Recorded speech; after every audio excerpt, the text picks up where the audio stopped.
Get ready for high-stakes action because Alexandra Eala is hitting the clay courts at the Strasbourg Open in France.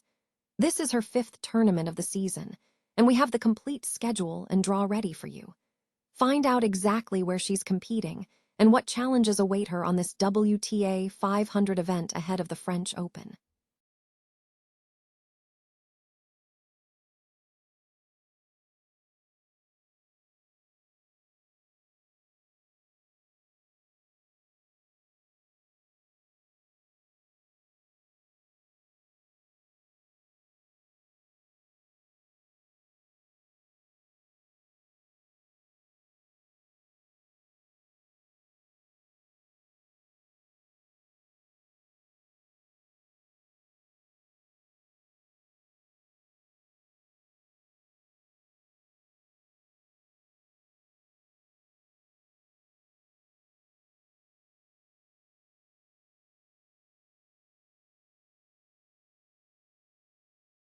Capital.com Australian Open.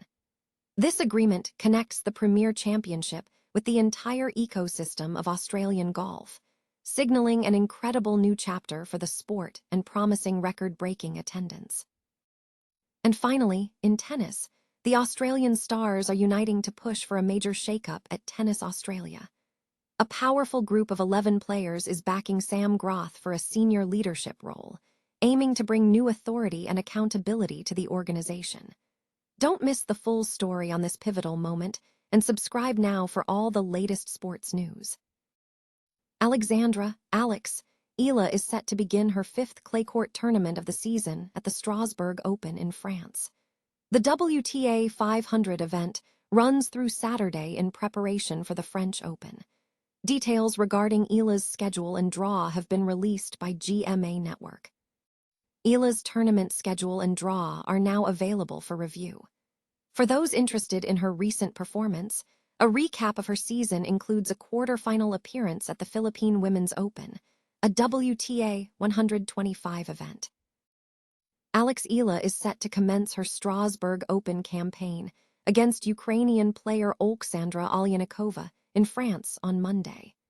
Eala enters the match with a challenging task against Oliynykova, who currently holds the number 68 ranking in the Women's Tennis Association. Oliynykova made her Grand Slam debut at the Australian Open earlier this year and has demonstrated strong clay court pedigree, having secured 3 WTA 125 titles last year at the Tolentino Open in Italy, the Tucumán Open in Argentina, and the LP Open in Chile. Prior to this tournament, Oliynykova was defeated by Simona Waltert in the round of 128 of the Madrid Open. Eala, on the other hand, is looking to build momentum following a third-round exit at the Italian Open, where she was defeated by Elena Rybakina with a score of 6-4, 6-3. The Strasbourg Open represents Eala's 5th clay court appearance this season, following previous campaigns in Linz, Stuttgart, Madrid, and Rome. For a deeper look into Eala's season performance, viewers can consult the season recap available from JKC, GMA News. A landmark commercial partnership has been announced, positioning Rory McIlroy to headline the 2026 Capital.com Australian Open. This agreement marks one of the largest commercial collaborations in Australian golf history, linking Capital.com with the Premier Championship, club members, and GA handicap holders that form the foundation of the sport. The announcement arrives 200 days ahead of the 2026 tournament at Kingston Heath, with significant anticipation building for a field expected to be one of the strongest in recent memory, featuring back-to-back Masters champion Rory McIlroy, who has confirmed a 2-year commitment to return to Australia. McIlroy expressed enthusiasm for his return, stating, "I cannot wait to come back to the Australian Open this December at Kingston Heath. I always have a great time in Australia. It has some of the best golf in the world, and I can't wait to get back down there and play in front of everyone."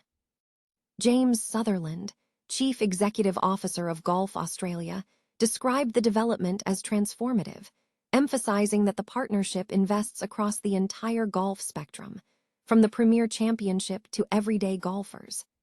Sutherland noted that the scale of the partnership will enable the tournament to grow, attract world-class players, and enhance the fan experience. Demand for the 2026 championship is already tracking at record levels. Sutherland projected spectator capacity at Kingston Heath to reach 25,000 per day, with ticket sales already surpassing last year's sellout, suggesting potential for a new attendance record.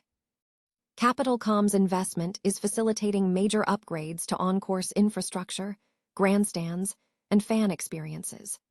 Andrew Taylor, general manager of Kingston Heath Golf Club, confirmed the 2026 event will feature a completely new course experience, marking the 10th time Kingston Heath has hosted the Australian Open and highlighted a brand new first tee location. Taylor also noted that the 2028 President's Cup routing is expected to be influenced by this collaboration with the PGA Tour. Thomas McCrickard, CEO of Capitalcom Australia, framed the partnership as a long-term commitment to Australia and the sport, acknowledging golf's deep integration into Australian life. McCrickard stressed that Capitalcom supports the Australian Open and the GA handicap, building on this relationship for years to come.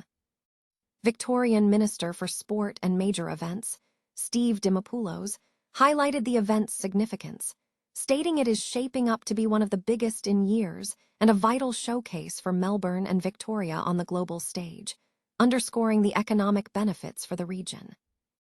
Gavin Kirkman of the PGA of Australia and Challenger PGA Tour of Australasia noted that the tournament is strengthening through field quality, venues, and commercial support, predicting the event is moving towards becoming a premier global event.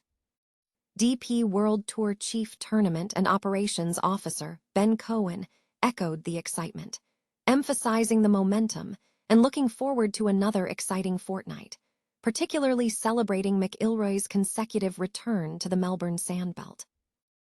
Australian tennis stars are uniting to strongly advocate for Sam Groth to take on a senior leadership role at Tennis Australia, signaling a push for a change in the organization's direction as the search for Craig Tiley's successor intensifies. An influential group of 11 leading men's tennis players, including Alex Eala, have formally endorsed Groth to the new chairperson, Chris Harrop, and key figures within the organization, including Tiley and Chief Tennis Officer Tom Larner. The players submitted a letter emphasizing that Groth possesses the necessary first-hand experience across the entire spectrum of Australian tennis, from Davis Cup representation and Australian Open competition to his standing within the playing community. They argued that Groth understands the needs of athletes, the significance of the Australian Open, and the importance of aligning participation, pathways, and performance to secure the sport's future. The signatories believe Groth can enhance player engagement, strengthen trust with stakeholders, and ensure the Australian Open remains closely connected to the long-term interests of Australian tennis. Larner, a longtime TA employee, is reportedly the favored candidate to replace Tiley as chief executive, following the announcement that the South African-born powerbroker would be leaving to become the USDA's new CEO. Groth, who has represented Australia in the Davis Cup and achieved a career-high singles ranking of No. 53, has a background that spans professional tennis and politics. He recently flew out of the country and is scheduled to attend the second Grand Slam tournament at Roland Garros in Paris. The letter highlighted a critical need for future leadership to prioritize strong stakeholder engagement, demanding clear communication and alignment on priorities across players, coaches, clubs, government, and commercial partners to maintain momentum and deliver the Australian Open at the highest standard. While Tiley is keen to see his successor also take on the roles of CEO and Australian Open tournament director, previous commentary suggested finding another jack-of-all-trades would be difficult. Critics have also pointed to concerns regarding the current player development pathway and the lack of tennis expertise on the organization's board, alongside dwindling Australian representation in the top 100 rankings.